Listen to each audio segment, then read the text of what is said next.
Muito bem. Ditas estas coisas, nós vamos voltar à nossa série de estudos. Para aqueles que estão nos visitando, nós estamos estudando um documento antigo, sabe? Um documento do século XVII. É um documento que ficou conhecido como Confissão de Fé de Westminster.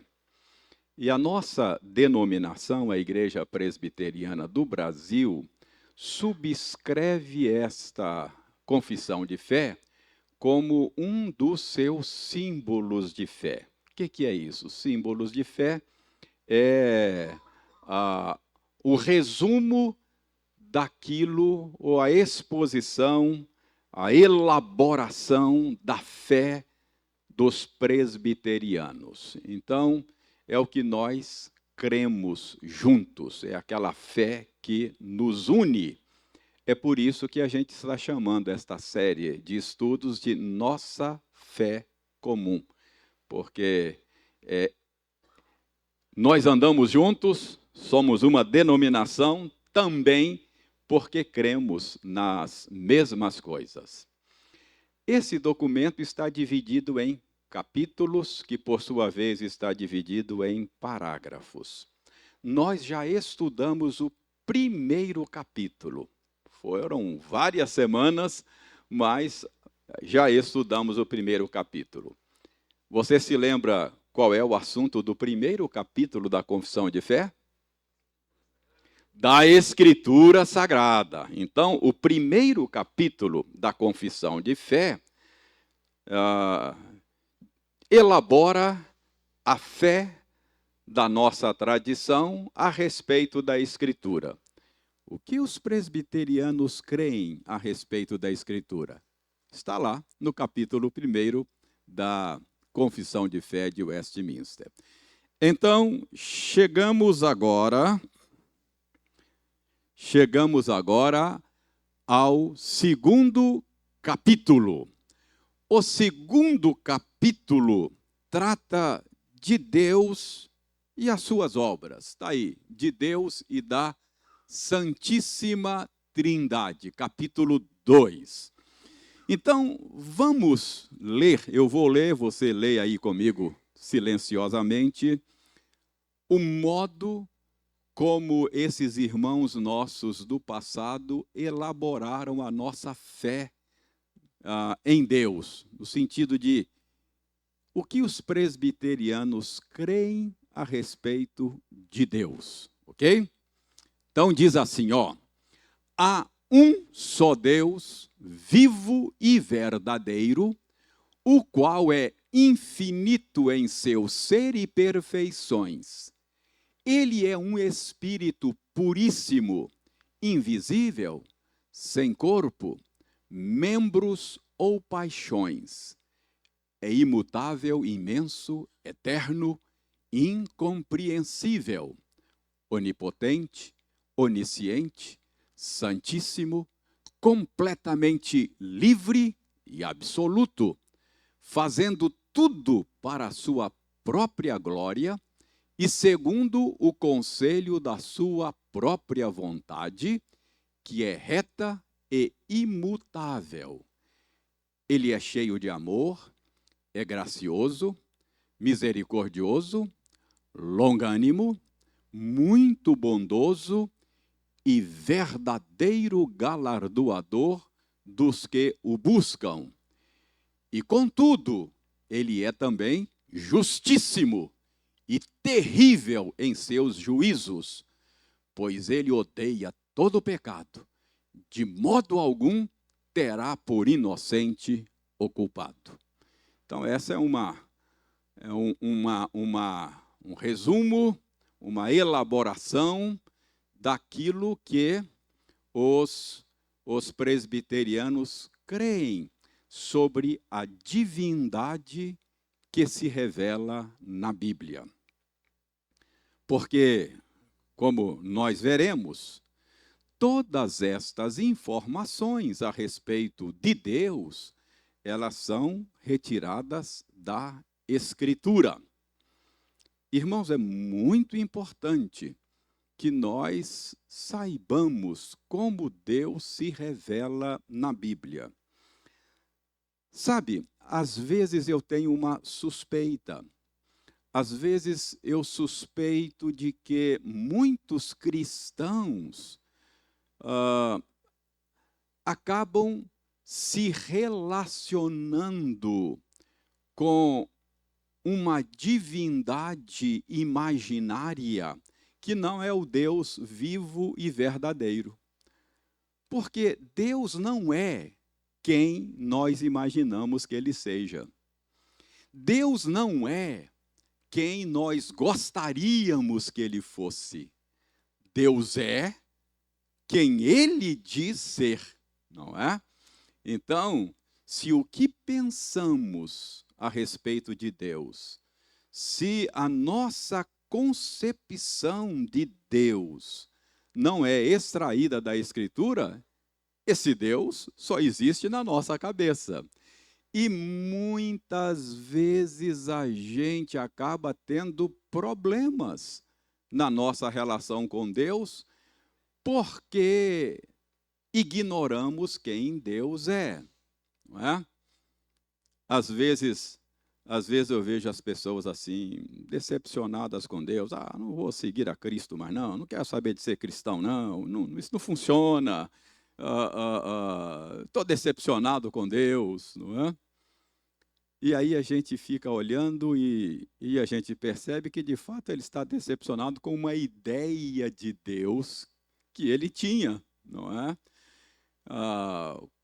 Com um Deus imaginário que havia na concepção dele. Um dos nossos versículos lemas aqui da nossa igreja é que o povo que conhece o seu Deus será forte e ativo. Então você precisa conhecer a Deus para ter uma vida cristã saudável. É claro, eu já tenho dito a vocês que o conhecimento de Deus é muito mais do que saber coisas a respeito dele, não é? Conhecer a Deus é provar e ver, não é? Tem que provar e ver que Deus é bom. Não basta ter informações, não basta ter conceitos a respeito dele. Mas ter informações é parte do conhecimento de Deus. Então, é o que nós vamos ver aqui. Quais são as informações, quais são as verdades que a Bíblia diz a respeito de Deus, ok? Quem é Deus? Como Deus é? Então, é isso que nós vamos ver. Como é que os nossos antepassados, os nossos pais na fé, da nossa tradição, responderam esta pergunta, ok? Então vamos lá. A primeira coisa que eles disseram é que Deus é único, não é? Deus é único. Há um só Deus vivo e verdadeiro. Não há outro igual a Ele. Ele é único. É claro que ao longo da história da humanidade, os homens têm tratado como se fossem deuses outros seres, não é? E como vimos no Salmo que o Wildeir leu conosco, de fato são ídolos. O Deus verdadeiro, o Deus vivo, ele é único. A Bíblia não deixa dúvidas quanto à unicidade de Deus. Há um só Deus, ok? Então, Deus é único. Há um único Deus vivo e verdadeiro. Vamos ver isso na Escritura, porque os nossos antepassados fazem essa afirmação, porque a Escritura faz. Eles estão aqui elaborando o ensino da Bíblia. Vamos ver apenas dois textos. Deuteronômio 6:4. Alguém que achar aí para nós, Deuteronômio 6:4. Leia para nós em alto e bom som.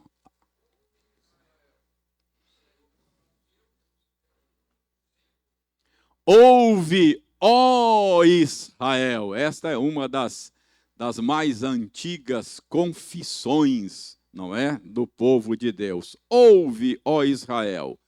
O Senhor nosso Deus é o único Senhor. Então, a Bíblia não deixa dúvidas a respeito da unicidade de Deus. 1 aos Coríntios, capítulo 8, versos 4 a 6. Agora uma passagem do Novo Testamento. Alguém leia?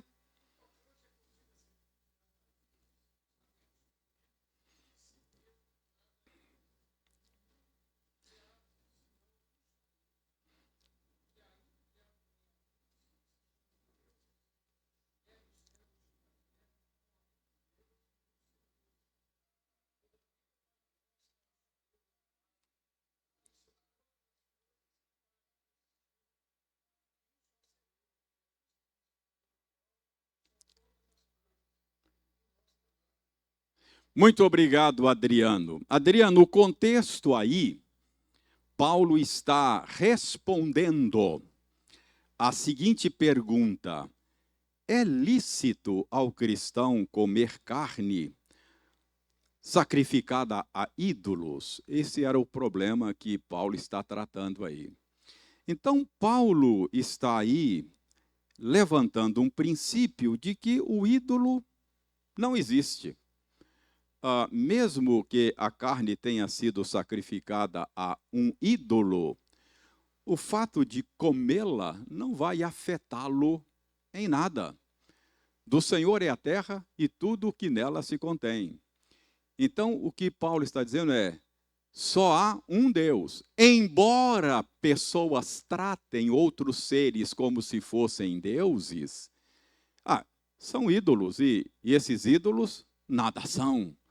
Então não há o que temer, não é? É claro, para você não entender mal o contexto, Paulo vai dizer que o cristão não deve participar da idolatria, não é? Que é outra coisa.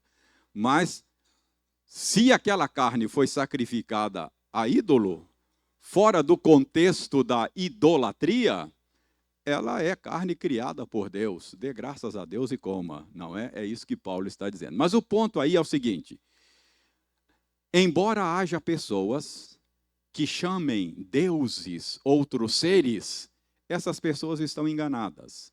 Há um só Deus. Há um só Deus. Então, a Escritura, tanto do Antigo Testamento quanto do Novo Testamento, não deixa dúvidas quanto à unicidade de Deus. Então, prestem bem atenção: os nossos pais na fé estão em perfeita sintonia com o que a Bíblia diz quando eles afirmam: há um só Deus, vivo e verdadeiro. Pode ter outros, mas não é vivo e verdadeiro. Não é vivo e verdadeiro, um só, não é? É um só Deus vivo e verdadeiro. Agora, eles afirmam também a respeito da divindade que se revela na Escritura, que ela é, ele, Deus, ou a divindade, não é? Ele é infinito em seu ser e perfeições. Então, essa é a afirmação geral. Há um só Deus, e esse único Deus vivo e verdadeiro não conhece limites para si. Não há limites nem para o seu ser, e não há limites também para as suas perfeições. Não há limites. Não há limites espaciais. Deus preenche todos os espaços.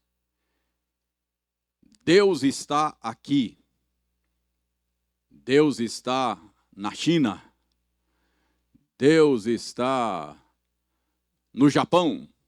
Deus está em toda parte. Não há limites espaciais para o ser de Deus. Ele preenche todos os espaços. Não há limites temporais para esta divindade que se revela na Escritura. Ele era, ele é e ele há de ser. Antes que houvesse mundo, ele já era. Já era? Não, já existia. Já era. Não, já é, não, tá certo, ele já era. É só que essa expressão já era, nós demos um outro sentido a ela. Não é? Quando a gente usa a expressão já era, já acabou, morreu, já era. Não é? Mas não está errado dizer que ele já era, ele já, não é, existia antes que eu, pois não, Jurandir.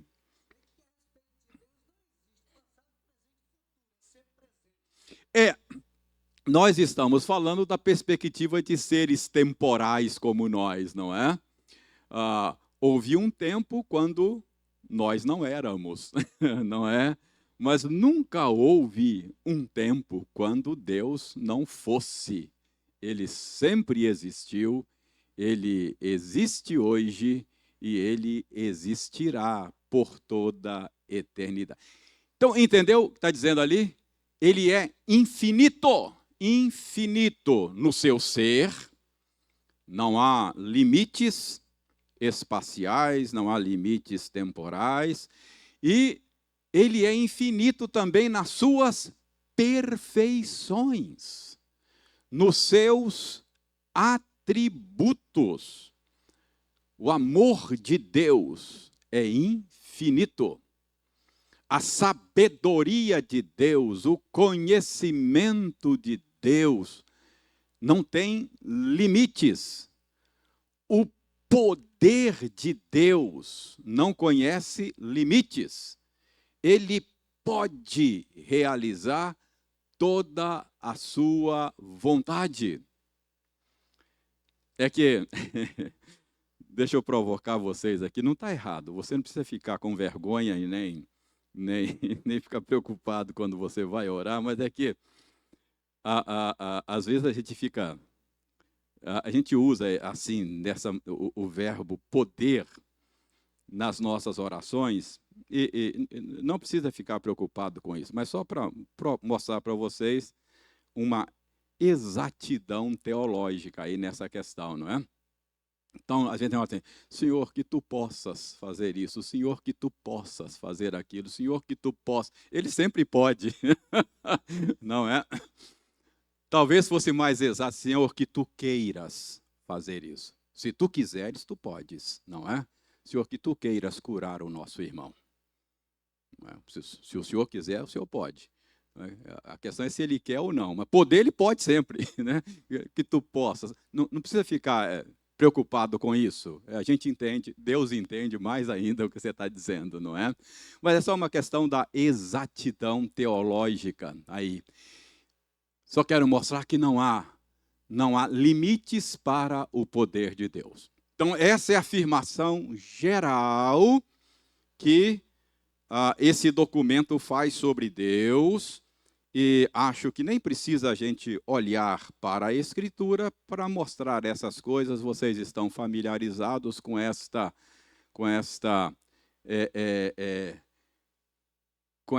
infinitude do ser de Deus e das suas perfeições. Então, não há limites para o ser e para as perfeições de Deus, afirmação geral. Então, vamos ver agora como é que os nossos pais na fé reformada, como é que os divinos de Westminster, esse é o termo usado para falar daqueles que escreveram a Confissão de Fé, como é que eles destrincharam essa afirmação geral inicial, não é? Então, ele é um espírito. Deus é espírito. Isso está ligado com a falta de... com o fato de que o seu ser não tem limites espaciais, não é? Deus é espírito. Lembra de um texto que fala isso? Hein? Hã? Conversa de Jesus com a mulher samaritana, né? Deus é espírito e importa que os seus adoradores o adorem em espírito e em verdade, não é? Então, ele é espírito. Ele não tem corpo como os homens. Então, nós também somos espírito, mas nós temos uma dimensão física que nos dá limitação no espaço, não é? Então, Deus é um ser diferente. Ele é espírito. E ele é espírito puríssimo, não é? Superlativo aí, para deixar bem claro a sua pureza, não é? Espiritual, moral, nele não há pecado, Deus é luz e não há nele treva alguma. Então, espírito puríssimo, portanto, invisível. Paulo escrevendo aos Colossenses, talvez você se lembre, dizendo que Jesus é a expressão do Deus invisível, manifestação do Deus invisível, não é? Ninguém jamais viu a Deus, porque ele é invisível. Mas o Deus unigênito que está no seio do Pai é quem o revelou. Como Jesus assumiu uma natureza humana e, portanto, um corpo como o nosso, Deus invisível ganhou visibilidade, não é? Por causa da encarnação do Verbo. Nós podemos ver a Deus. O Deus Pai, nós não podemos ver a primeira pessoa, a terceira pessoa, mas esta divindade que se revela na Escritura pode ser vista, tocada, por causa da encarnação do Verbo. Não foi isso que João escreveu na primeira epístola dele? Ele diz, olha, nós escrevemos a respeito do Verbo da vida. Aquilo que os nossos olhos viram, as nossas mãos apalparam, os nossos ouvidos ouviram. Quando ele esteve aqui, a gente esteve com ele. É sobre este contato que nós tivemos com Deus encarnado que nós escrevemos. Então, mas ele é invisível, sem corpo, membros ou paixões, não é? Ou paixões. Será que Deus não tem emoções? Sem paixões?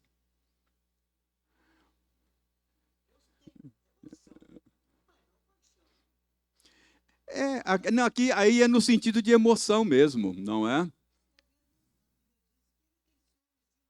Verdade. Há uma dimensão emocional no amor, não é? Na ira, Deus se ira, não é? Deus fica irado. É claro que ele não experimenta as emoções da mesma maneira que nós, não é? Mas é nesse sentido que está dizendo aí. E ele é imutável, não há mudanças em Deus. Deus não pode mudar para melhor? Hein? perfeito, não é? Se eu digo que Deus pode mudar para melhor, eu estou negando a sua perfeição, não é? Você não pode melhorar aquilo que já é perfeito, perfeito, não é? Então, ele é perfeito, ele não pode mudar. A Bíblia diz isso claramente, não é? Tiago, escrevendo, ele diz que toda boa dádiva vem do alto do Pai das luzes, em quem não pode haver sombra ou variação de mudança, não é? Tudo isso é importante para a sua relação com Deus, porque o fato de Deus ser imutável dá-nos a certeza de que Ele é confiável, não é? Ele é confiável. Ele não seria um ser confiável se de repente ele mudasse, não é? Um dia quer uma coisa, outro dia quer outra coisa, mas ele não é mutável. Ele é imenso, é aquilo que eu disse, ele preenche todos os espaços, não tem limitações espaciais. Ele é eterno, não tem limitações temporais, não é? Ele é incompreensível. Deus é incompreensível. Preste bem atenção. Aqui você precisa fazer uma distinção. Deus, ele é incompreensível, mas Deus é conhecível. Consegue fazer a distinção? Podemos conhecer a Deus? Claro! O que nós estamos fazendo aqui? Nos esforçando para conhecer a Deus à luz da Escritura. É possível conhecer a Deus? É possível. Por quê? Porque ele se dá a conhecer. Ele se revela, como nós vimos, se revela pelas obras da natureza, ele se revela pela Escritura. Então, preste atenção, ele é conhecível, é possível conhecer a Deus porque ele se revela. É claro que se ele não tomasse a iniciativa de se revelar, não poderíamos conhecê-lo. Mas ele tomou a iniciativa, ele é um Deus que se revela. Então, por que é que diz que ele é incompreensível? É porque todo conhecimento a respeito de Deus é limitado. Nós nunca podemos compreendê-lo de maneira completa, total, exaustiva. Até por causa da nossa finitude. O finito não pode abarcar o infinito. Irmãos, eu tenho uma impressão que por toda a eternidade Deus vai nos surpreender. Porque é infinito. Por toda a eternidade você vai perceber a glória de Deus, falar, uau, não é? Mais e mais, infinito. Então, o nosso conhecimento dele é sempre limitado, ele é incompreensível. Onde é que a Bíblia ensina isso?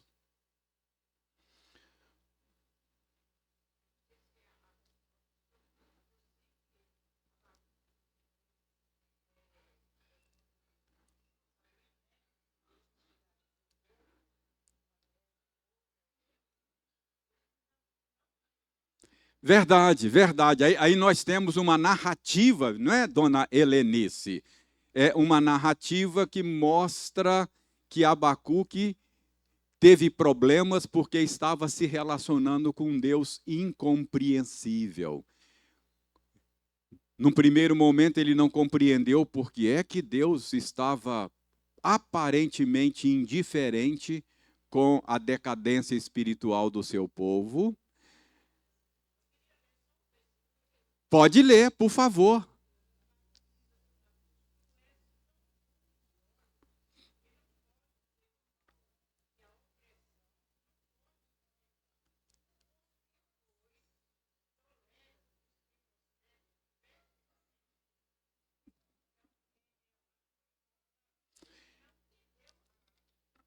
É, primeiro lugar, ele não entendeu a indiferença de Deus. Deus parecia indiferente e ele fala, Senhor, até quando?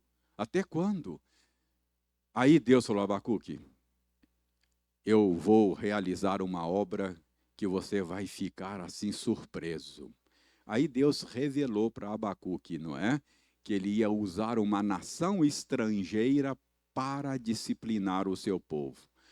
Aí agora Abacuque está surpreso com o método de Deus. Senhor, como é que o Senhor vê uma maldade dessas, não é? Lança a mão de um povo ímpio para disciplinar o teu povo. Então isso mostra que Deus é incompreensível. Os meus caminhos não são os vossos caminhos, os meus pensamentos não são os vossos pensamentos. Paulo escrevendo aos Romanos, não é? Ó profundidade do conhecimento, ó profundidade dos juízos de Deus. Então, Deus é incompreensível. Muitas vezes você vai ter que descansar. Foi o que Abacuque, o que Deus falou, o justo vive pela fé, não pelo que você entende, não é? Ou seja, a nossa racionalidade, o nosso entendimento é um equipamento muito útil que Deus nos deu, mas ele tem os seus limites, não é? É um equipamento bom, mas com limitações. A gente não entende tudo, não é? No ser e no agir de Deus. Então é isso mesmo, ele é incompreensível, onipotente, não há limites agora para suas perfeições, não há limites para o seu poder, não há limites para o seu conhecimento, não há limites, não é, para a sua santidade. Ele é completamente separado da sua criação, não é? E ele é completamente livre e absoluto. Livre. A divindade que se revela na Escritura não é controlada, determinada, condicionada por nada fora dele mesmo. Ele é completamente livre. Ele age por determinação própria. Ele age segundo o beneplácito da sua vontade. Ele não faz ou deixa de fazer qualquer coisa por determinação de alguém fora dele mesmo, por influência. Paulo diz, citando o Antigo Testamento, quem foi o conselheiro do Senhor? Tem alguém que pode dar conselho para o Senhor? Ouve aqui, faz assim, não faz assado. Percebe? Não, ele é livre nesse sentido, independente. E ele é absoluto,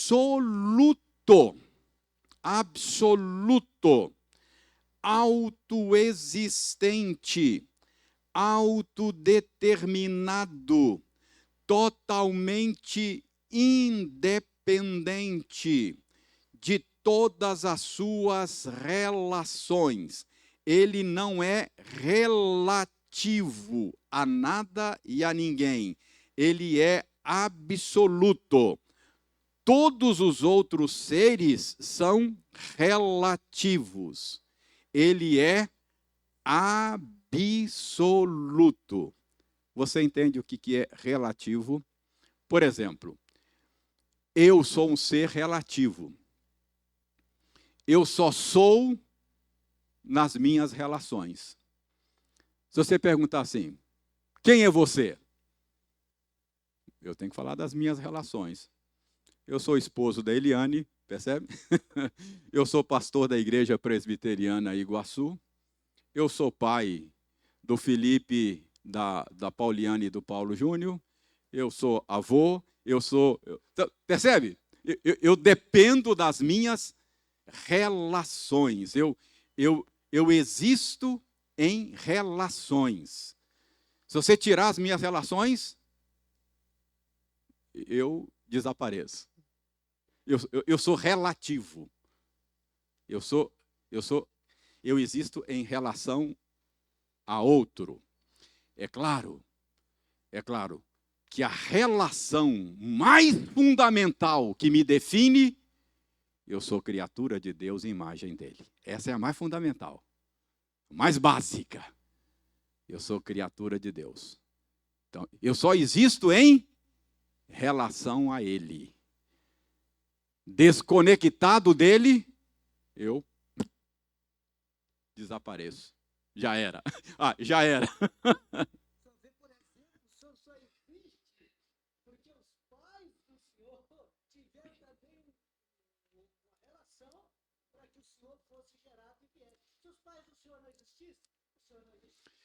Sou um ser relativo.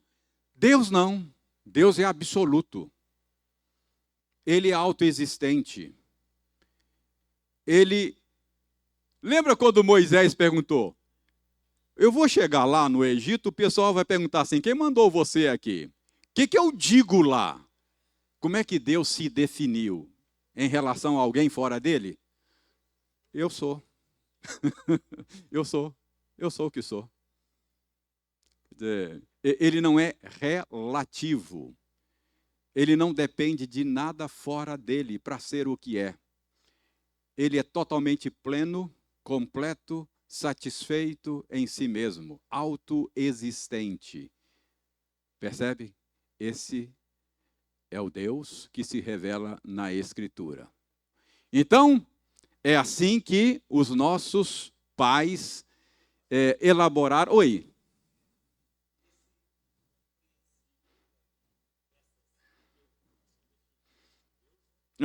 Vendo verdades que a Bíblia fala sobre Deus.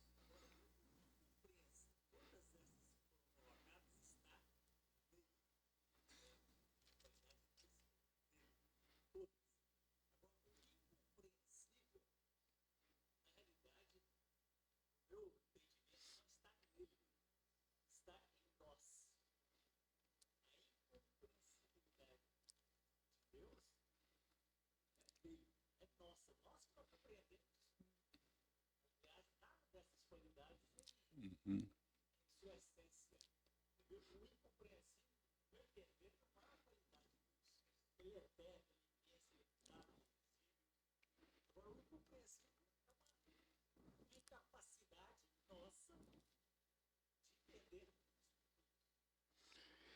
Talvez a gente pudesse dizer, né, Jetro, que está lá e cá, não é?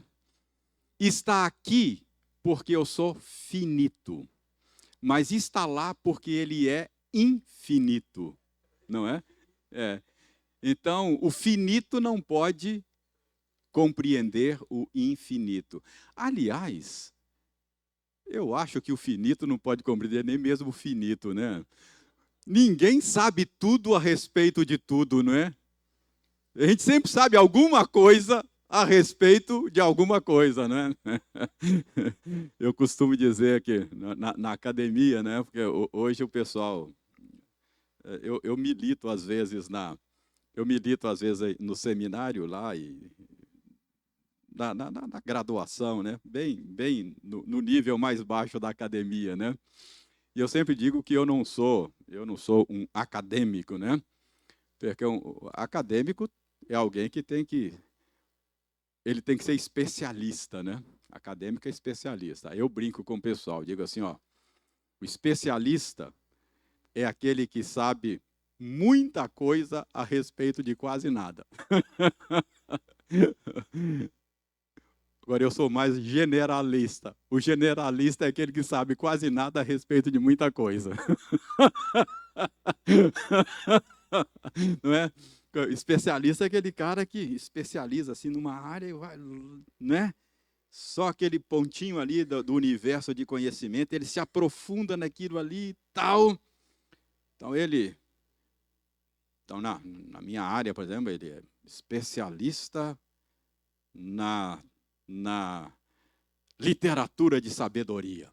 O cara gasta a vida fuçando aquele negócio lá, né? Então, ele sabe muito a respeito de quase nada, né? Agora, o generalista, né? Ele sabe quase nada a respeito de muita coisa. Mas é questão de vocação, né? Então, para você sobreviver na academia, você tem que ser especialista, né? O pastor é mais generalista, né? Ele é um clínico geral. Ok, muito bem. Então, vamos lá. Agora, Deus e o seu agir. Então, vimos que o Deus que se revela na Escritura, não é? Ele é único em seu ser, em suas perfeições. Vimos alguma coisa sobre o seu ser e as suas perfeições, e eles agora já focam o agir de Deus. Esse ser que se revela na Escritura, ele faz tudo, ele age sempre para a sua glória. O que motiva Deus a agir? Por que ele age? Por que ele agiu? Tanto na criação quanto na redenção. Por que Deus criou?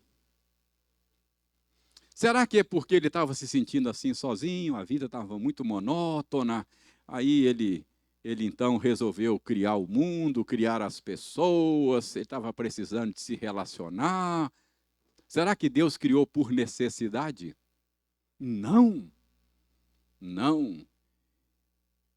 Deus criou por expressão, não por necessidade. Ele criou para dar expressão, para se expressar. A criação de Deus é revelação. Deus desejou expressar-se para além de si mesmo. Ele sempre se expressou, não é? Ele sempre se relacionou, porque ele é uma comunidade, ele é uma trindade. Não foi assim que Jesus orou lá na sua oração sacerdotal? Pai, glorifica-me com a glória que eu tive junto de ti antes que houvesse mundo. Então, antes que houvesse mundo, o que estava acontecendo? Deus estava se relacionando no interior do seu ser trinitário, desfrutando de amor e prazer. Como é que eu sei disso?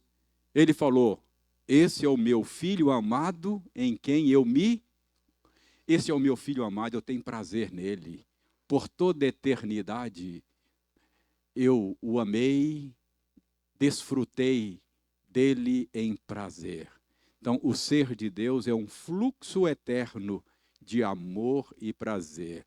Por isso que o amor é eterno, né? Sempre existiu amor, porque é da natureza de Deus. Deus é amor. Percebe? Ele estava plenamente satisfeito consigo mesmo. Ele não criou por necessidade. Ele agiu motivado pela sua glória. Manifestar, expressar as suas perfeições. Os céus proclamam, o firmamento anuncia, toda a criação existe para expressar quem Deus é, manifestar a sua glória. Você fala, mas que ser exibido, não é?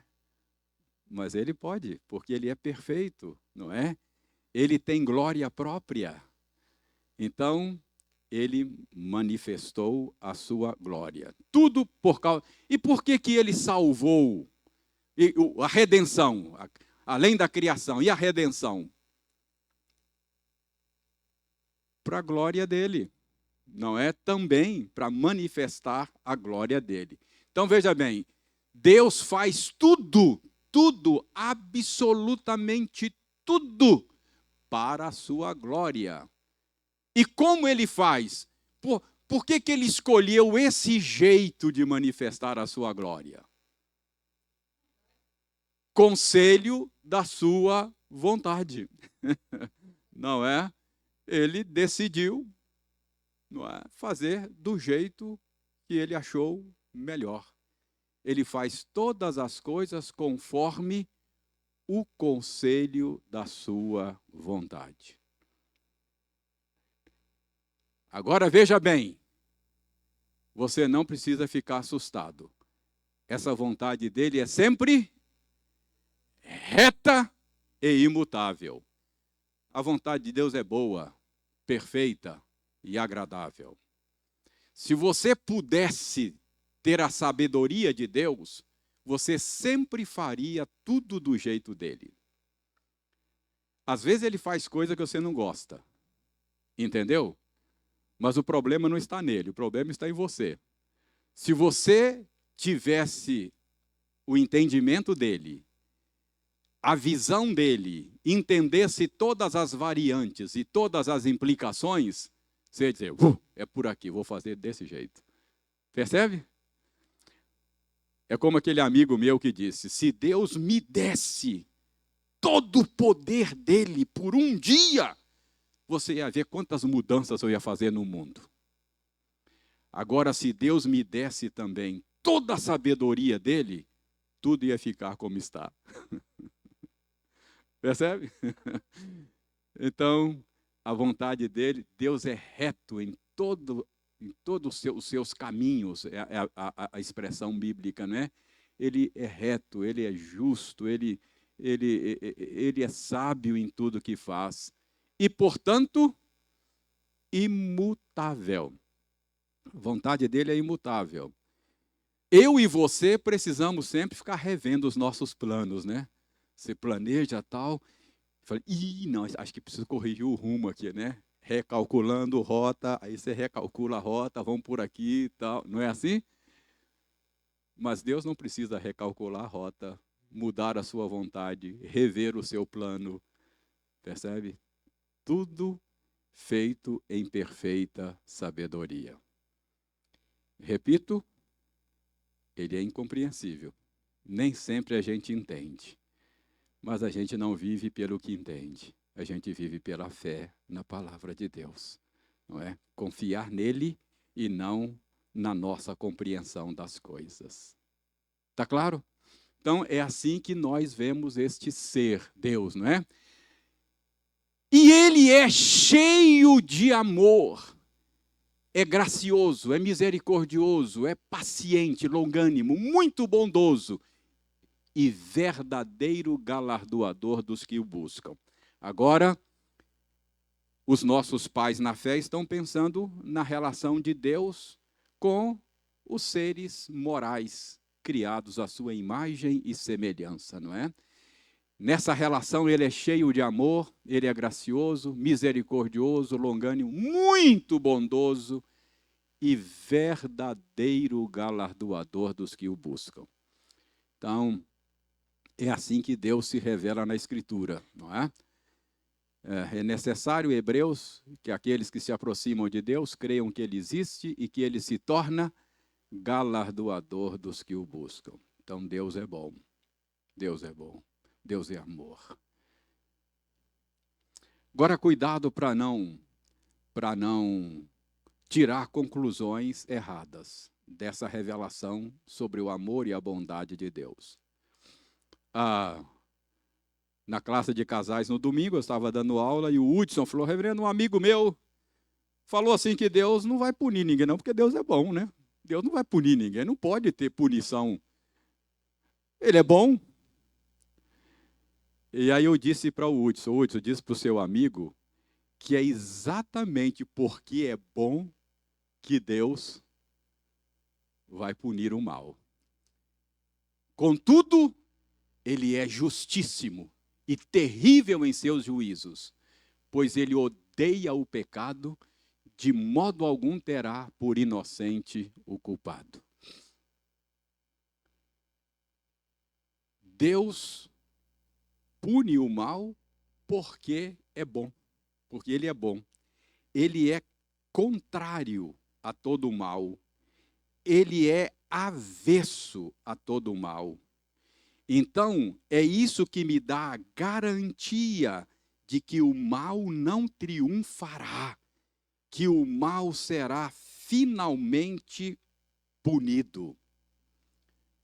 A punição do mal é boa. Como é que você se sente quando você vê o criminoso, o bandido, o corrupto impune? Você fala, isso é ruim demais, não pode. O crime tem que ser punido. Como é que o sujeito faz umas coisas dessas e ninguém faz nada? Você não fica indignado? Então, a punição do mal é uma coisa boa. O mal é deixar o mal sem punição. Percebe? Então, eu disse para o Hudson, fala para o seu amigo que é porque Deus é bom que ele vai punir o mal. Não é? Porque um Deus bom não deixará o mal impune. Então, podemos ter certeza de que Deus vai extirpar o mal, vai corrigir as injustiças, vai finalmente fazer o bem triunfar. Por quê? Porque Ele é bom. Está claro isso?